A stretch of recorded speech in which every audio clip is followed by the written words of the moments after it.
this team is a lot. They're kind of overwhelming, to be honest. Definitely a World Series favorite, or not World Series favorite, World Series contender. I will certainly give them that. AL East championship contender, and a team that, if everything goes well, has a ton of upside. Made some interesting moves in the offseason. This is probably one of the higher tier off seasons that any team has had as far as action goes. Like, the front office was really busy. We'll start off with the man of the hour, the man that we have winning the MVP. The blockbuster trade came pretty early in the offseason. Garrett Crochet. Vlad, do you think that they won the trade, lost the trade? And regardless of that, what do you think Crochet is going to bring to the Red Sox? Yeah, I don't really know that you can necessarily lose a trade when you're acquiring a Cy Young favorite. That is true. Yeah, I will say they gave up a good amount, which they rightfully did. so. Braden Montgomery's going to be really good. Kyle Teal's going to be really good. And then you also like Chase Mydroth too. But yeah, like Crochet is probably, if I had to guess, like a top 3 favorite for Cy Young. So yeah, I think the glaring need for them coming into the offseason was an ace, and they did it. So yeah, totally agree. Garrett Crochet, he got out of a bad situation and into a good one. I will say that. In Boston, another guy who they pulled off kind of not a trade, but a blockbuster signing, I would say this is one of the biggest free agents in baseball. Alex Bregman, paid him a lot of money. From what I've heard, the Astros were willing to pay to get him back and wanted him back, but I think the Red Sox just outbid for Bregman. What do you think of this signing, first of all?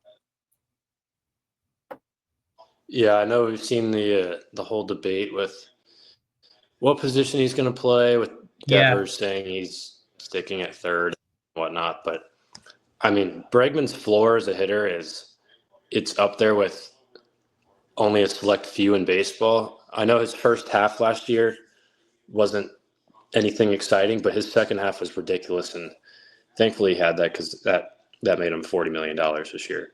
But I mean, you can't go wrong signing a guy that, in my opinion, his floor is like a 3.5, 4 player if he's healthy. Yeah. Totally agree. Bregman obviously brings that championship pedigree.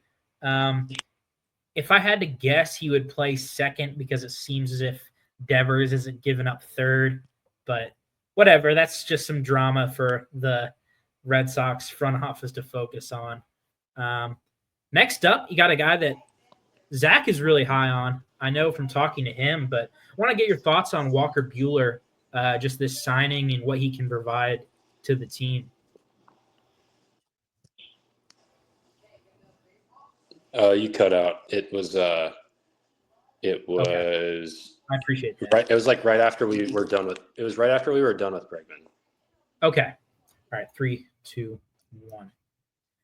Next up, we got a guy who Zach, our other baseball expert, is very high on. But I want to get your thoughts, Vlad, on what Walker Buehler, World Series champion Walker Buehler, can bring to the Red Sox as he signs this kind of 1-year prove-it deal. Yeah, I think the prove-it deal is just with his injury history. You know, it's more about health than production for him. When he first came back, his stuff wasn't necessarily there, and then the postseason came around, and he just looked like his old self, and it was the Walker Buehler we all know and love, and the dominant Walker Buehler. So I think if that remains and we get the Walker Buehler that we expect, I mean, Crochet is the ace, but Walker Buehler is a very, very good number 2 when he's on. So, Yeah, totally agree. I think Walker Buehler can be a great signing. And as we'll see here, Fangraphs expects Buehler to be a number 3 to Tanner Houck as number 2. We'll see if that's the case. But having Buehler as your number 2 or number 3 is pretty good, in my opinion. They definitely improved their pitching, I will say, over the offseason. And then they got our guy Aroldis, getting up there in age, but he seems to still be throwing pretty hard. He seems to have aged pretty well. Do you think that he can provide something to the bullpen, or what? Or do you think this was just a move to just get another lefty bullpen arm? No, I think he'll definitely be an asset. I don't know if he'll be the closer or not. I think that's like an open battle right now in Red Sox camp. But I don't think I will ever truly count out Aroldis Chapman. It seems like ever since he went to the Rangers, he just completely like turned his career around again. Certainly. I've never seen someone like be able to move and be as mobile as he is. His like whole pitching delivery is just like, that is what you should teach kids to throw like that is how you should teach kids to use their lower half when they pitch. Yeah. That's a great point. With that, I think he can throw 103. I think he can throw 103 until he's 50 at this point, but he'll definitely be a back end guy for sure. So not a bad signing at all. No, not bad at all. I actually do like the signing. I feel as if he can be good with the Red Sox. And obviously he has postseason experience, and the Red Sox expect to be there. No, okay, now let's talk about who they lost. If you ask me, they gained way more than they lost, and they won this offseason, in my opinion. But they did lose some guys. They lost Tyler O'Neill. That was kind of their big loss. Do you think they were correct in not bringing him back, or do you think that they should have tried to make an attempt to get him for that outfield? I think you can argue for both ways. I would imagine that the Red Sox wanted him on a shorter deal, like a 1 year, maybe like one in an option type of deal, just with like the Roman Anthonys of the world on the horizon. But there's no mistaking it. Like, this loss is definitely their biggest loss. He was one of their best hitters last year. He fit really well on so losing him definitely hurts, but I think that Roman Anthony will be that guy in about 5 or 6 months. So I don't know if that'll hurt for that long of a time. But compared to these other guys that they lost, it's by far the biggest loss for sure. Absolutely. I agree. And then a few other guys. Do want to highlight a couple of these. Nick Pivetta got a decent amount more money than I was expecting him to get in the offseason. So good for him. They lose him. They lose Chris Martin. They lose Lucas Sims, and they lose Kenley Jansen. Are there any of these guys that you think will, be devastating for them? Because the bullpen definitely took a little bit of a hit, I would say. Yeah, I think it did. They're also getting a couple guys back from injury, though. Like, they'll have Liam Hendricks back, who will be in position for that closer spot. They're getting Michael Fulmer back. At some point in the year, they'll also get Patrick Sandoval back, who they signed as well. Yeah, Patrick Sandoval. So I don't think losing Kenley will hurt that bad. Lucas Sims signed to the Nationals on a minor league deal, and then Chris Martin's almost 40. This is I think this is his last season. So I think the biggest one's Pivetta. Out of the rest of them, the thing with Pivetta is he's a good pitcher, but he has like the worst fit for Fenway. Just a complete fly ball pitcher, stuffy guy, but I think he'll fit a little bit better with the Padres. And the Red Sox have some decent pitching depth, so I don't think it'll hurt them. I agree, and they have Cutter Crawford, who I'm not sure if he's going to come back soon. His injury is listed as knee soreness. So that I'm might not exactly sure. I want to say he got shut down for a little bit. Okay. So I don't know if he'll start in the opening day rotation, but what I would expect the rotation to be would be Crochet, Houck, Bueller, Brian Bayo, and Lucas Giolito, who's also coming back from I think Tommy John, but he didn't pitch last year, so. Yeah, you hit the nail on the head with the rotation. You and Fangraphs are yin and yang, pretty alike. I'd say that's a good rotation. I would take that as my rotation any day of the week. Yeah, for sure. But let's get to the projected players. Shout out to Fangraphs once again. They have 3 guys that I think are top of the line players, personally. We'll start with kind of their face of the franchise in the middle. We'll start with Rafael Devers. For anybody, I'm sure if you're a Red Sox fan watching this, you've seen Devers play for a few years now. Obviously, he earned that contract. But what do you expect to see out of Devers this year? Yeah, maybe expecting a little bit of a pissed off Devers with this whole positional thing going on. Sure. I don't know. I could be over speculating it, but regardless, you're getting like a top 15 hitter. Defense is going to have its question marks, but he's a great hitter. He's going to be in the middle of the lineup every day. So yeah. Yeah. Does it concern you at all that his strikeout rate went up a decent amount, or is that just kind of part of the game, walking more and striking out more? I think it's give and take. If he's walking a little bit more, that's fine. I feel like you can swing and miss, and I guess if you're walking more, you can play for the long ball a little bit more. So I don't think it's that big of a concern. Still a phenomenal year, but last year. Yeah, for sure. I don't think it's that huge of a deal. Maybe it's just something you keep your eyes on, though. Sure. Yeah. Might be. Or same thing, I might be over speculating there. Alex Bregman, the new guy, they brought him. Fangraphs expects him to play second base, which I think is what will end up happening.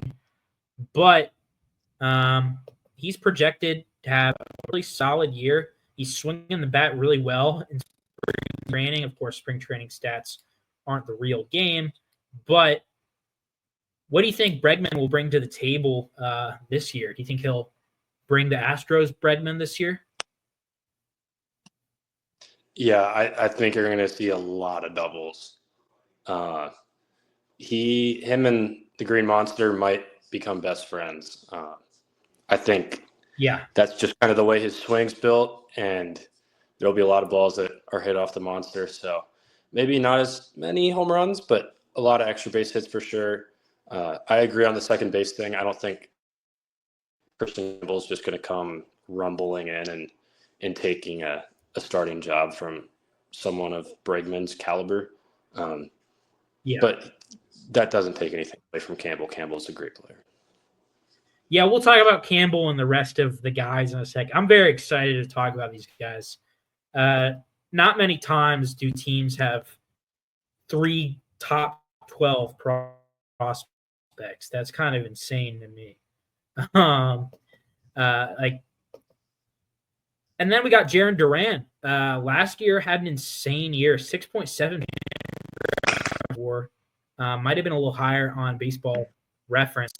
I think it's fair to say he broke out last year. Just a really, really solid year.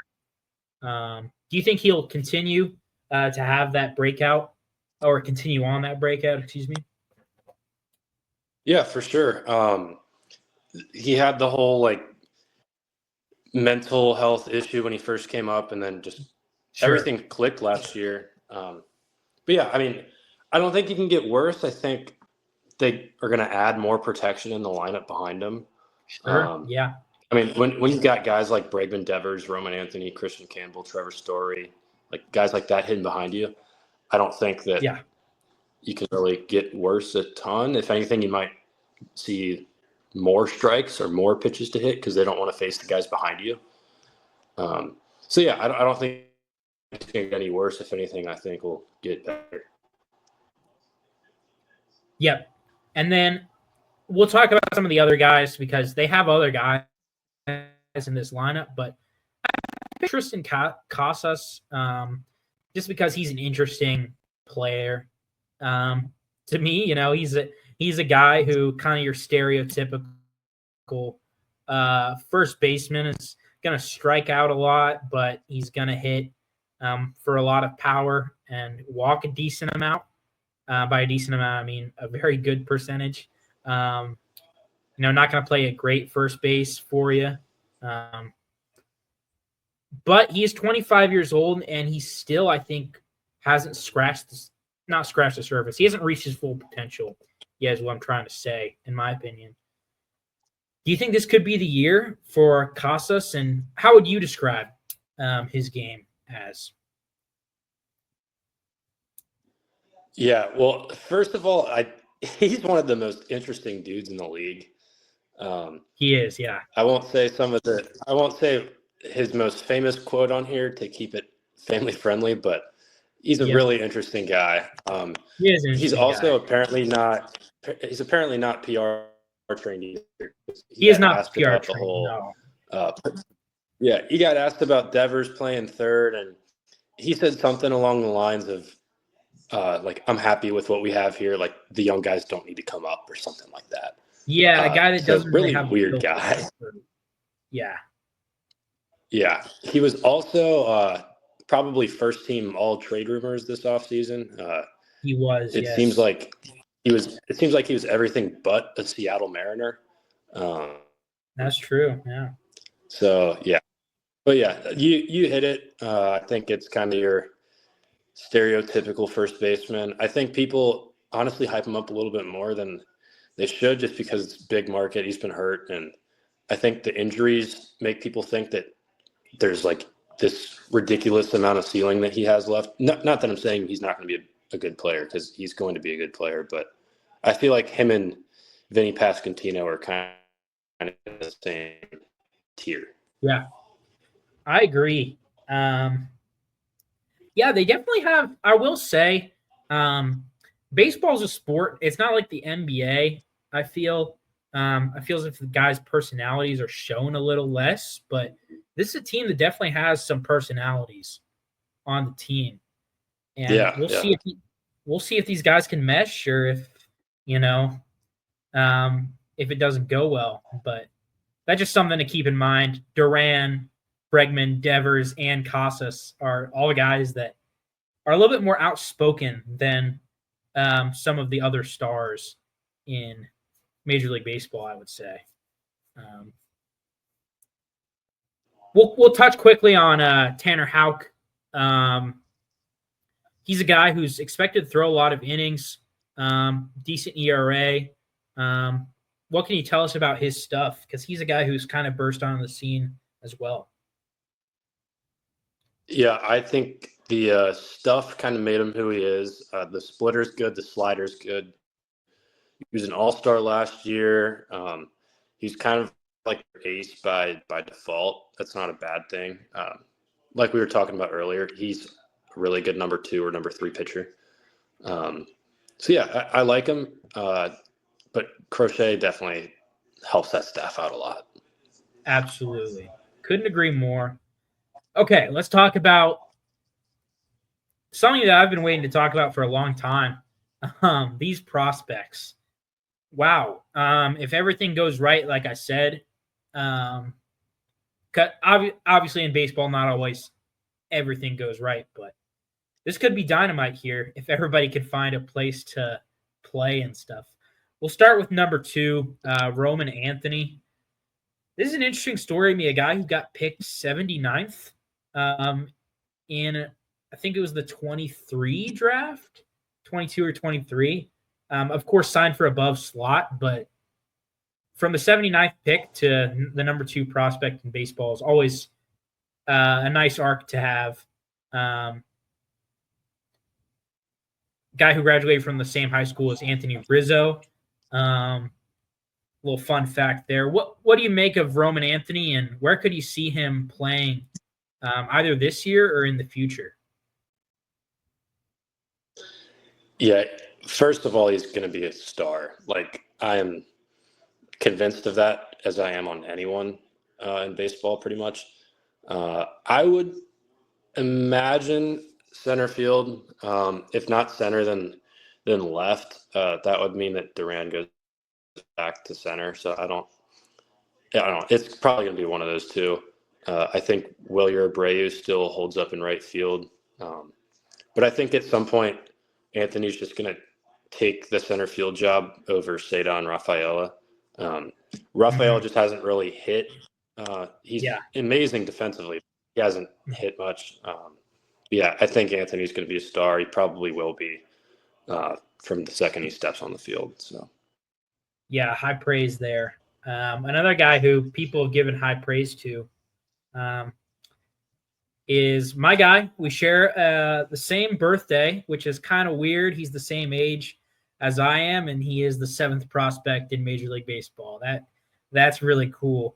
It kind of makes me feel a little bad, but Christian Campbell, I'm just joking. Really good player, very athletic from what I've seen and heard online. The problem is this infield is kind of stacked. Where do you think you could see Campbell playing if he comes up this year? Yeah, I think right now you kind of just have to say like a super utility kind of deal. I mean, to start, Trevor Story is had some injury history, so I would imagine you give him looks at shortstop if something happens to Story. If not, you can kind of just platoon him at DH or put him in at second or third and let Devers or Brigham DH here and there. Maybe you give him a look in like a left field or something like that. But yeah, the thing with Campbell is he's known for the bat, obviously known for the bat. I don't know how he makes that swing work. It is the most like unorthodox, unconventional looking baseball swing. Like it looks like he is in like a men's softball league, just swinging as hard as he can. And somehow he makes it work. He hits for average, hits for power, gets on base. Like he does everything. And it's just the most unorthodox swing you can look for. But I don't know. He's the 7th ranked prospect in baseball. He was the minor league player of the year this year. He kind of came out of nowhere, and he is he hasn't played that well in spring training, but take that with a grain of salt. Sure. I think he'll be every bit of what his hype is about. That's great compliments there. And then we got a guy who's slated to be their shortstop, I would say. At least he was when I saw future depth charts, is Marcelo Meyer, another very young, great prospect, rangy shortstop. What do you got to say on Meyer? Yeah, one of the more hyped high school prospects of this decade, I would say. He was like a surefire top 5 guy. I want to say he went 4 or 5. Can't remember the exact pick, but he struggled a little bit as a hitter in the early minors. He's a great defender. He'll play shortstop. I don't know how much longer they have with that Trevor Story deal. So we'll see how that plays out. But he was really good last year. All 3 of those guys made it to AAA. So I would imagine they all get good looks this year, especially with top 2. But yeah, Meyer can hit, he can field. He's going to be a pretty solid shortstop. Yeah, totally agree with that. Red Sox fans, if you're to take anything, you got 3 guys that have huge amounts of potential. Don't want to bring y'all down at all, but just a quick little question I got. Vaughn Grissom is a guy who they acquired via trade with Atlanta. Maybe hoping for him to do a little better. Is there a chance that he bounces back, or is he just a little bit long gone? Because that was another hyped guy. Yeah, he was, and I think it hurts Red Sox fans a little bit more because they traded him for Chris Sale. Yeah. Right. So that hurts, and especially to see Sale have the year that he did. Right. So I don't know. I think it's the best, to be honest, is he just starts in AAA, tries to figure it out there, and to be honest, they have so much infield depth. Like they're just hoping he can put together decent numbers to become a trade chip. And I would honestly tie that to Franklin Arias, the other prospect listed on here. I just think their entire lineup is pretty much penciled in for the next like 3 or 4 years outside of catcher. But yeah, I just don't know that there's any room unless someone doesn't pan out or injuries happen, which they do, but we'd have to be talking like serious injury that really sets somebody back for anyone else to really see the field for a significant amount of time. Sure. Yeah, this reminds me of some, obviously at a much greater level, but some of the discourse we had a couple of years ago when Ellie was coming up with the Reds, and we had acquired Edwin Arroyo and Noelvi Marte was in the picture and Matt McClain. Like we were like, who's going to play shortstop? Obviously, we found the guy who is going to play shortstop. But it'll be interesting to see who emerges from the Boston group. Very curious to see. So last season they were 81-81, finishing third in the AL East. Fangraphs has them 85-77. We thought that was a bit low. We opted for 90-72 with an MVP of Garrett Crochet as the ace. We think he's going to live up to that bill as the ace of the team, but there will be a lot of contributing factors as well. This may be good enough to win the AL East. The AL East is stacked. We'll go over the Orioles and the Yankees and the Blue Jays pretty soon. But if they get there, who will be a guy that we did not mention that will help them get there? Yeah, I mean, we talked about pretty much the whole offense. I would say the biggest thing is like a healthy Trevor Story is still a good player. That's a very good point. And that's a guy that's going to be playing shortstop. Another one is, and I hope they let Willie O'Brien play every day. Last year he was a Gold Glove guy. Rushed right-handed pitching, but did not play against lefties. So I hope they at least like give him a chance to do that. So I don't know. And then another guy in the bullpen I like is Justin Slayton. He's a lefty. Really came on the scene for them last year. So I think Chapman will be their two dudes who are lefties at the back end of that. Yeah, I totally agree. Kind of the one question mark I have on this team, if there's any, is the catcher position. Obviously, Connor Wong is a solid catcher, and Carlos Narvaez, don't know much about him, but it seems like he has potential to be a solid backup. But, not the greatest catching depth, looking at their catchers. I mean, Mark Kolasberry, former Red, might see some time up there if anyone gets hurt. So I don't know. Do you have any comments on the catching situation, or do you think that that's not very important? I think it will be because that's just kind of their like one spot. But at the same thing, outside of Bregman and I guess Buehler, but Buehler's a 1-year deal. They haven't really committed like that much money yet. And like I said, a lot of these guys like Arias and Vaughn Grissom could become trade chips. So I think they could easily trade for one too. So yeah, I think it'll be sort of a deal. I think it definitely hurt them to lose Kyle Teal, who I think is probably as surefire as an MLB catcher as any catching prospect. Sure. So yeah, I just don't think you don't need anything crazy at the catching position with what they have in the lineup. But if that's something they feel as if they should really address, I don't think it would be much of a problem. Absolutely. Yeah, so Red Sox, man, you got to like what we said about your team this year. Good luck this season. When you're seeing this, we'll be about halfway through the team previews almost. So keep a lookout for your team. And if you want to leave a comment, we'd love to have a dialogue with you all. Have a nice day.